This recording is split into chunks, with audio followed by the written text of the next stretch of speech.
Bonjour tout le monde, j'espère que vous allez bien. Il est 7 heures du matin, je viens de me réveiller et je devais faire cette vidéo. Pourquoi? Parce que hier, j'ai vu un documentaire Cash Investigation sur le management dans certaines entreprises. Et je vous jure, je ne sais pas si j'ai bien dormi. Je vais peut-être partager le lien, vous allez suivre.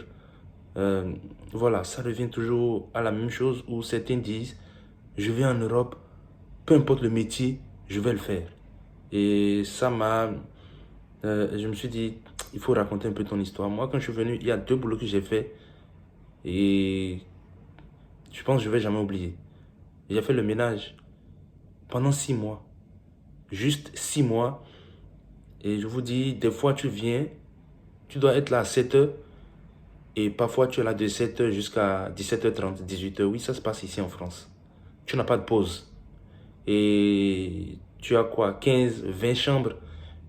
Des fois, tu viens et on te remet. Moi, j'ai déjà fait, il y a un jour, j'ai fait jusqu'à, quoi, tu dis pas n'importe quoi, 50 chambres.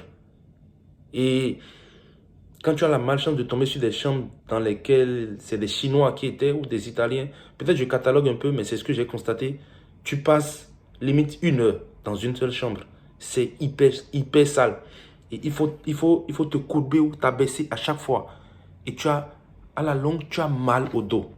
Tu as super mal au dos. Moi, je suis un jeune. Je suis un homme. Et je souffrais de ça. Mais imaginez quelqu'un, voilà, tu vis avec ta femme et elle fait le ménage dans un hôtel, je sais pas, dans une entreprise. Il faut changer en fait les draps qui sont sur le lit. Tu te baisses pour enlever et c'est 3 ou 4 draps, je sais pas. Tu t'abaisses encore pour replacer. C'est pas facile. Et elle va revenir le soir. Comment en fait? Il y a des gens qui font peut-être le ménage en Europe depuis des années. Franchement, que ce soit en Europe ou en Afrique, il y a des métiers. Ok, on dit il n'y a pas de sous-métier, mais je pense il ne faut pas durer dedans. Surtout pour une femme. Moi, j'ai fait 6 mois, j'ai quitté. J'ai commencé à travailler, j'ai commencé à faire de la restauration.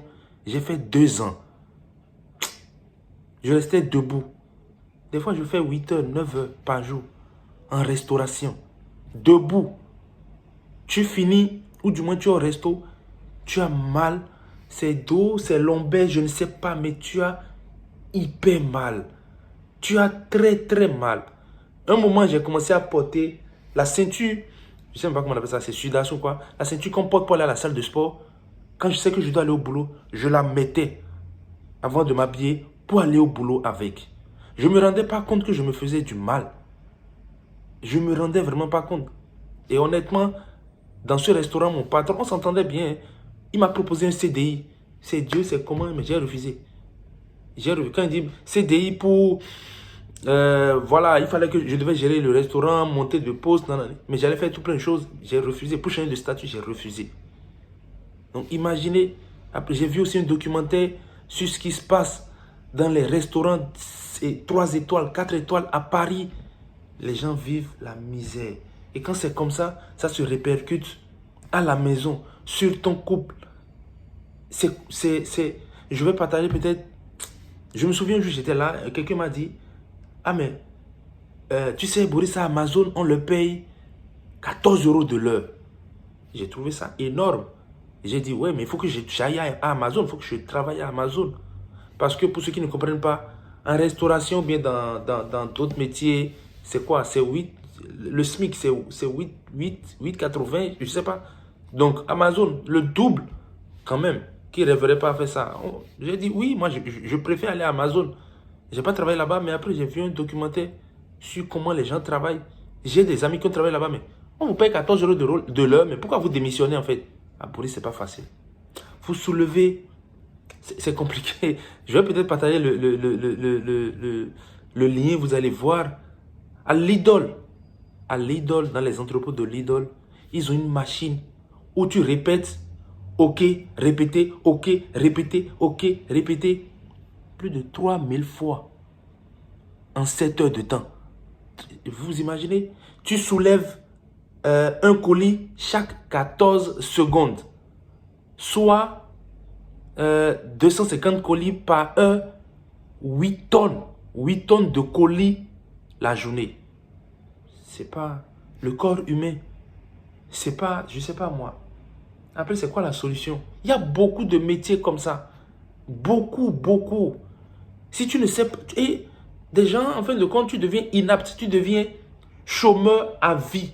Tu es venu en Occident pour trouver de l'argent, pour gagner de l'argent. Tu as pris le premier boulot qui est venu. Tu t'es dit, bon, tu restes dans ton confort. On a peur de quitter. On a peur, on se dit, bon, si je quitte, j'irai où encore? Tu subis, tu subis, tu subis. Sauf qu'à un moment donné, ton corps lâche. Tu fais 5 ans, 6 ans, 7 ans. Voilà. Tu ne peux plus. Tu as quitté l'Afrique pour venir travailler. Tu deviens inapte. Tu gagnes quoi? La RSA, les aides. Je ne sais pas. Ta vie se limite à ça. Je peux me tromper. Hein. Si je me trompe, vous me dites en commentaire.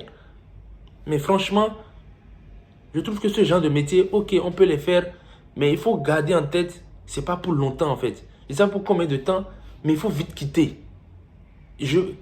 Et quand je parle du management, les patrons mettent la pression aux gens. Je parle de la France, mais ça se passe aussi au Bénin. Il y a des entreprises comme ça au Bénin également. On vous met la pression. On vous insulte matin, midi, soir. Tu n'as pas atteint tes objectifs. Pourquoi si psychologiquement, tu as atteint. Mentalement, ça ne va pas. Bon, il faut... Voilà, nous, nos parents, le plus important pour eux, c'est que l'enfant quitte la maison pour aller travailler. Tu ne peux pas rester à la maison et dire que tu ne... Oui, j'ai un boulot, mais papa, franchement, si je continue dans ça, je vais finir en dépression. J'aurai un burn-out. Mais terrible, tu ne pourras pas supporter. Non, les parents ne vont pas te comprendre. Il faut que tu ailles travailler. Il faut, peu importe le boulot, supporte ton patron, supporte son management, tu supportes tout. Et tous les soirs, tous les matins en allant, tu as la boule au ventre. En quittant le boulot, tu as la boule au ventre. À un moment donné, tu vas péter un plomb.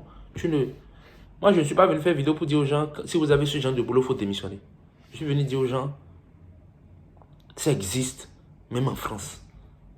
Ça existe en Occident. Il y a du bon, il y a du mauvais partout. Et je suis venu dire aux gens, il faut qu'on privilégie notre santé. Et à côté, ceux qui veulent supporter, priez pour avoir un partenaire qui comprend. Donc, quand vous quittez le boulot, les soirs, tout fatigué, épuisé, énervé, que votre partenaire soit en mesure de vous prendre dans ses bras pour que vous soyez pressé en fait de rentrer en vous disant, ok, j'ai passé comme d'habitude une sale journée au boulot. Dieu merci, je vais retrouver mon partenaire à la maison.